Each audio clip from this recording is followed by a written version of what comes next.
नमस्कार दर्शकवृन्द, दिनभरका देश विदेशका प्रमुख खबरहरू समेटिएको नेपाल टाइम्सको टप 50 बुलेटिनमा स्वागत छ। म रश्मिता उदास। सुरु गरौँ आजका प्रमुख खबरहरू। नेपाली कांग्रेसले थप 9 जिल्लाको क्रियाशील सदस्यता विवाद टुङ्ग्यायो। विवाद देखिएका बाँकी 11 जिल्लामा पनि छिट्टै क्रियाशील सदस्यता टुङ्ग्याउने कार्यदलको भनाई।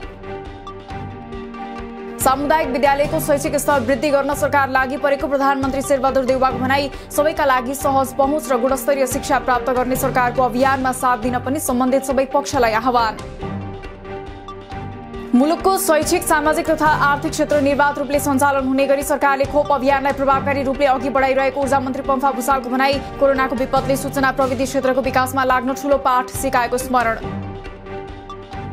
प्रमुख प्रतिपक्षी नेकपा एमालेको अवरोधका कारण राष्ट्रसभाको बैठक मुख्य कार्यसूचीमा प्रवेश नै नगरी स्थगित। सांसदहरूले उठेर विरोध गरेपछि शोक प्रस्ताव पारित गर्दै बैठक असोज 5 गतेसम्मका लागि स्थगन।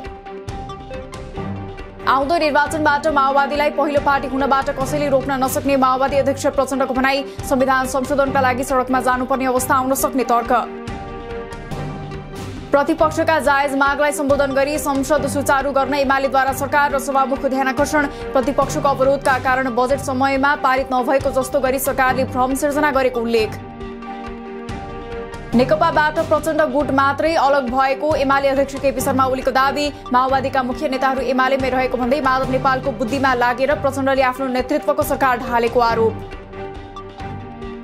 मुलुक बजेटविहीन हुनुमा सरकार स्वयं जिम्मेवार रहेको राष्ट्रिय योजना आयोगका पूर्व उपाध्यक्ष डाक्टर पुष्पराज कडेलको भनाई। प्रतिपक्षले सदन बन्द गरायो भन्ने आडमा टेकेर प्रतिपक्षलाई आरोप थुपार्दै बजेट खर्च गर्न पाइएन भन्ने छुट वर्तमान सरकारलाई नरहेको तर्क। पार्टी विभाजनका कारण एमाले घाइते भएको एमाले उपमहासचिव घनश्याम भुसालको भनाई। पार्टी विभाजन भएर पछारिएर घाइते भए पनि एमाले अहिले पनि सबैभन्दा ठूलो राष्ट्रिय शक्ति भएको दावी। माधव नेपालको पार्टीलाई एमाले उपमहासचिव विष्णु पौडेलले दिए। स्वार्थीहरूको झुण्डको संज्ञा। एमालेको विभाजनप्रति चिन्ता लिन जरुरी नभएको जिकिर। पार्टी विभाजनमा कुनै सैद्धान्तिक वैचारिक कारण नभएको दावी।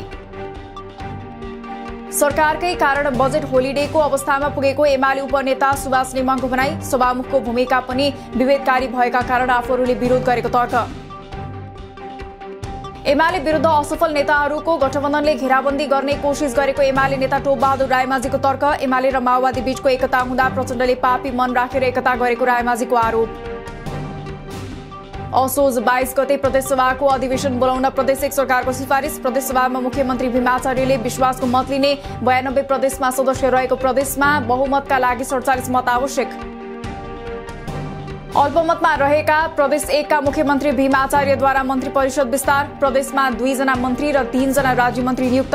5 जना थपिएसँगै प्रदेश 1 मन्त्री परिषद अब 8 सदस्य। लुम्बिनी प्रदेशका पूर्व मुख्यमन्त्री शंकर पोखरेल विरुद्ध प्रदेशसभा सदस्य विमला वली खत्रीद्वारा अपहरण तथा शरीर बन्धक सम्बन्धी किटानी जाहेरी दर्ता। गत साउन 15 गतेदेखि 5 दिनसम्म पोखरेल मुख्यमन्त्री हुँदा दाङबाट ल्याएर बन्धक बनाएको भन्दै कारबाहीको माग। निवर्तमान मुख्यमन्त्री शंकर पोखरेल र एमालेले आफूलाई सिध्याउन लागेका कारण आफूले उनी विरुद्ध उजुरी दिएको लुम्बिनी प्रदेश सांसद विमला खत्री ओलीको आरोप। आफूलाई दाङबाट ल्याएर मुख्यमन्त्री निवासमा बन्धक बनाएको दावी।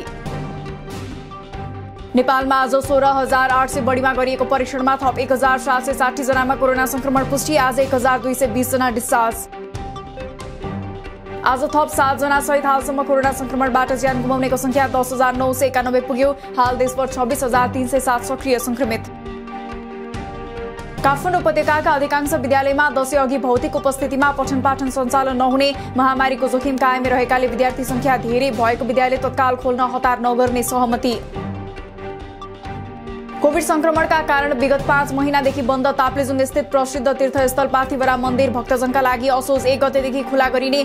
दर्शन गर्न आउनेले स्वास्थ्य मापदण्डका पूर्ण पालना गर्नुपर्ने। नेपालबाट उन्मूलन हुन लागेको दादुरा रोग फेरि देखिन थाल्यो। बालबालिकालाई नियमित खोप प्राप्त गर्नबाट नछुटाउन स्वास्थ्यविदहरूको आग्रह। 90% बच्चामा खोप नपुगे दादुराले महामारीको रूप लिन सक्ने चेतावनी। सुर्खेतका स्वास्थ्य संस्थाहरूमा औषधि अभाव हुन थाल्यो। अधिकांश स्वास्थ्य चौकीमा 6 महिना यता पखालाका बिरामीलाई दिइने जिङ चक्कीको अभाव। चर्को मूल्य तिरेर निजी स्वास्थ्य संस्थामा उपचार गर्न बिरामी बाध्य।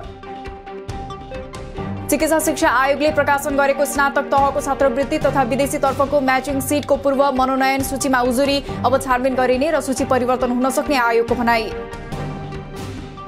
कञ्चनपुरमा एम्बुलेन्सको ठक्करबाट एकजना पैदल यात्री 45 वर्षका कृष्णबहादुर ऐरको मृत्यु। दुर्घटनापछि स्थानीयद्वारा पूर्व पश्चिम राजमार्ग अवरुद्ध गर्दै टायर बालेर प्रदर्शन, चालक र एम्बुलेन्स प्रहरी नियन्त्रणमा।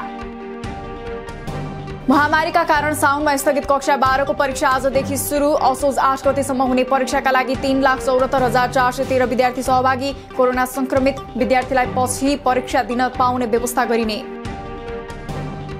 पर्साको पर्सागढी नगरपालिकामा कक्षा 12 को परीक्षामा सहभागी एक नक्कली परीक्षार्थी पक्राउ। सन्दीप दासको सट्टामा परीक्षा दिन गएका पर्सागढी 8 का राजचन्द्र दास पक्राउ। प्रवेश पत्रमा सन्दीपको तस्बिर उप्काएर राजचन्द्रको फोटो टाँसिएको फेला। Himalayan college of agricultural science and technology हिकास्टले गत फागुनमा लिएको प्रवेश परीक्षाको नतिजामा धाँधली भएको विद्यार्थीहरूको आरोप। नतिजाको योग्य नामावलीको पहिलो नम्बरमा रहेको विद्यार्थीको नाम समेत हटाएर अर्को व्यक्तिको नाम राखिएको फेला। सुदूरपश्चिममा बोलिने राणा थारू भाषा 2068 को जनगणनाको तथ्याङ्कमा नभएकाले प्रदेशको कामकाजको भाषाका लागि सिफारिस गर्न नसकेको भाषा आयोगको प्रस्तुति। यस वर्षको जनगणनामा तथ्याङ्क पुष्टि भए प्रदेश कामकाजको भाषाको रूपमा सिफारिस गर्ने तयारी। दशैं आउन केही दिन बाँकी भए पनि धमाधम बुकिङ सुरु भएको वायु सेवा कम्पनीहरूको भनाई। दशैंकै लागि भनेर छुट्टै अग्रिम बुकिङ खुला नगरिए पनि यो सिजनमा टिकट बुकिङ गर्ने यात्रुहरूको संख्या बढ्ने उल्लेख। सडक माथिबाट पहिरो झरेपछि दुईतर्फी बन्द भएको मुगलिन नौबिसे सडक दुवैतर्फ पुनः सञ्चालन। सडक खुलेपछि रोकिएका गाडी गन्तव्यतर्फ लागे। सामान्य बदली रही देशका धेरै स्थानमा आज मेघगर्जना र चट्याङसहित हल्कादेखि मध्यम वर्षा हुने मौसम पूर्वानुमान महाशाखाको भनाई। अबका 3 दिन अधिकांश स्थानमा हल्कादेखि मध्यम वर्षाको सम्भावना। जनगणना अन्तर्गत पहिलो चरणको काम आजदेखि सुरु। 12औं जनगणनाको पहिलो चरणमा आजदेखि घर तथा परिवार सूचीकरणको काम सुरु भएको केन्द्रीय तथ्याङ्क विभागको भनाई। सूचीकरणका लागि देशभर झण्डै 8,500 सुपरिवेक्षक खटिए। दैलेखमा गुराँस गाउँपालिका 8 मालिका मावि लालीका डाँडाका एक शिक्षक नगेन्द्र बहादुर बीसी को धारिलो हतियारले घाँटी रेटी हत्या। घटनास्थलमा भेटिएको चप्पलको आधारमा स्थानीय मुना खड्का पक्राउ। थप अनुसन्धान जारी। त्रिभुवन अन्तर्राष्ट्रिय विमानस्थलबाट 2,24,00,000 बढेको 3 केजी 360 ग्राम सुनको गरगहना सहित 2 जना प्रहरी नियन्त्रणमा। काठमाडौँबाट विराटनगर आउन लागेका कैलाली बदगोरियाका बोधराज भण्डारी र धनुषा जनकपुरका मुरारी राज अधिकारी पक्राउ। वीरगञ्जको सुक्खा बन्दरगाहमा भारतीय निजी कम्पनीद्वारा रेल मार्फत सामान ढुवारी सुरु। भारतीय हिन्द टर्मिनलको रेल 90 वटा कन्टेनर खाद्य सामग्री लिएर हल्दिया बन्दरगाहबाट वीरगञ्जस्थित शीर्षिया सुक्खा बन्दरगाह आइपुग्यो। अघिल्लो सरकारले नुन आयातको विषयमा गरेको नीतिगत निर्णय उल्टिएसँगै साल ट्रेडिङमा उत्साह छायो। मन्त्रालयबाट पत्र आएपछि सरकारले तोके अनुसार नै नुनसहित विभिन्न खाद्यान्नमा विशेष छुट दिने र चिनीको स्टकको समस्या पनि समाधान गरिने ट्रेडिङको भनाई। नेपाल र बंगलादेश संयुक्त रूपमा 683 मेगावाट क्षमताको सुनकोशी तेस्रो जलसायुक्त आयोजना निर्माण गर्न सहमत। आगामी डिसेम्बरसम्म आयोजना निर्माणको ढाँचा र प्रक्रियाका बारेमा छलफल गरी अन्तिम निष्कर्ष निकालिने।